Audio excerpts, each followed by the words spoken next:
Chris Brophy, musically obsessed. Chris Brophy, musically obsessed with vinyl CDs and cassettes.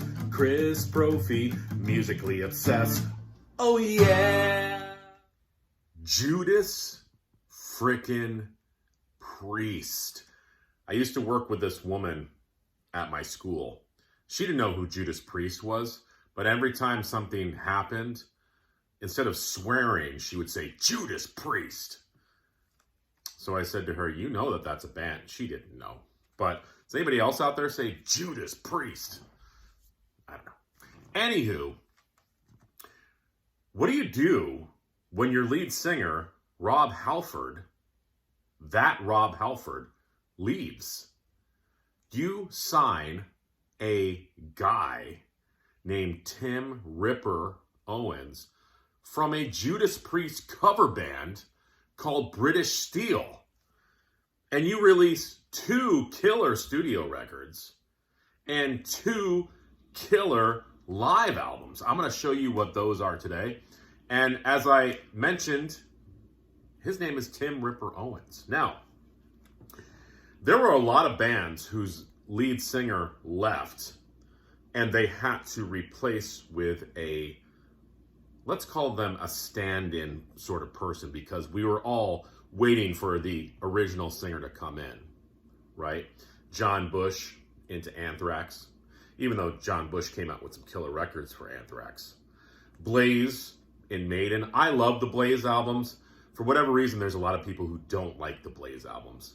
And then Tim coming in for Rob on the Priest albums. I think for whatever reason, the Priest albums have, for a lot of people, have aged better maybe than the Blaze albums. Again, I love the Blaze records, but I'm here to talk about Tim Ripper Owens. An amazing voice. Let me show you the studio and live output that Tim came out with Priest. I mean, let's think about this for a second. You're singing in a Priest cover band the songs of, in your mind, the legends of metal, and they ask you to be in their band. What an amazing story for Tim. Well, he was signed to Priest in 1996, and then in 1997, they came out with Jugulator, which is probably heavier than Painkiller. It was almost like, let's take Painkiller and crank it up to 11.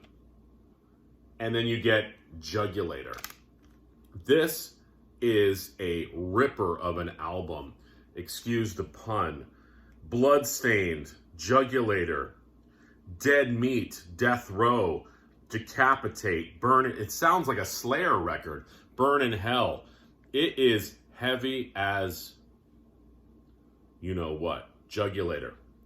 Then, just to show people how much Tim sounded like Rob, but Tim also added his own flair, because he didn't want to just be a Rob Halford clone, although he did a lot of the Rob Halford stuff, like coming in on the motorcycle and all that, wearing the leather, but he also had a style of his own, and you can hear that in the live album 98 Live Meltdown.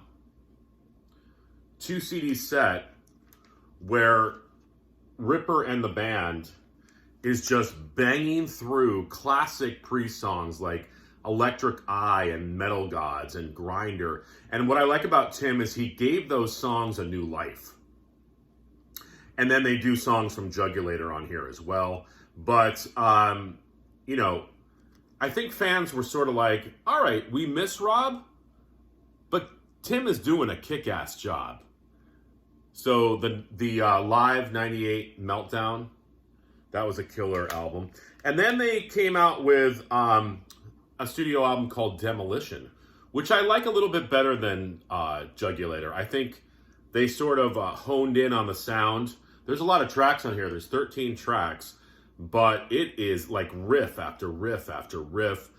Ripper is, you know, doing his own thing, but he's also got those high-pitched screams, just like Rob Halford. I was looking This was on the Atlantic label.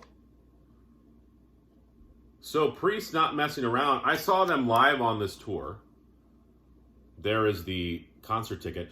And I believe that it was with Anthrax. And I can't remember whether Anthrax opened for Priest or Priest opened for Anthrax. But what was funny is that was during the John Bush era. So I see an Anthrax with John Bush and Priest with Tim Ripper Owens. But it was still killer. This is a great, great record. Check out the tunes One on One. That's a great song. Jekyll and Hyde, I love. Bloodsuckers. There's a ballad on it here too. Lost and Found. That's a cool ballad. Shows you Ripper can sing.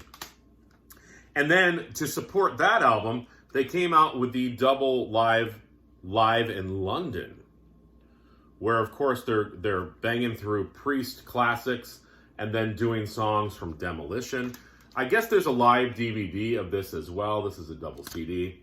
I gotta find that live DVD somewhere. But again, you know, they're just doing all the classics. Heading Out to the Highway, Touch of Evil, The Sentinel, Ripper, Diamonds and Rust, Green Manalishi, Turbo Lover. And then, as I said, they also do some stuff from Demolition, like One on One.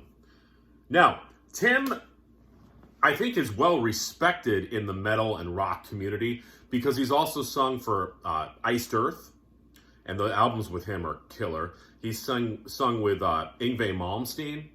He had a band called Charred Walls of the Damned. He's also singing with KK's Priest. That's KK Downing's band. After he left Judas Priest. They're actually going to be coming out with their second record soon. And he's done some solo stuff as well. I really liked him. And I got to pull out that KK's Priest album, because the first time I listened to it, I was like, it's all right. I haven't listened to it in a while, but I think with that new record coming out, I got to pull that one out. But, you know, if you ever see any of these albums by Priest and Tim, check them out, because they're really, really good. I think he did a phenomenal job. I mean, how do you come in and try to replace the metal god? I don't think you try to replace him. I think you try to do what you do best, and that's what Ripper did. So, again, if you see any of these albums out there in the wild, definitely pick them up. All right, everyone. Bye.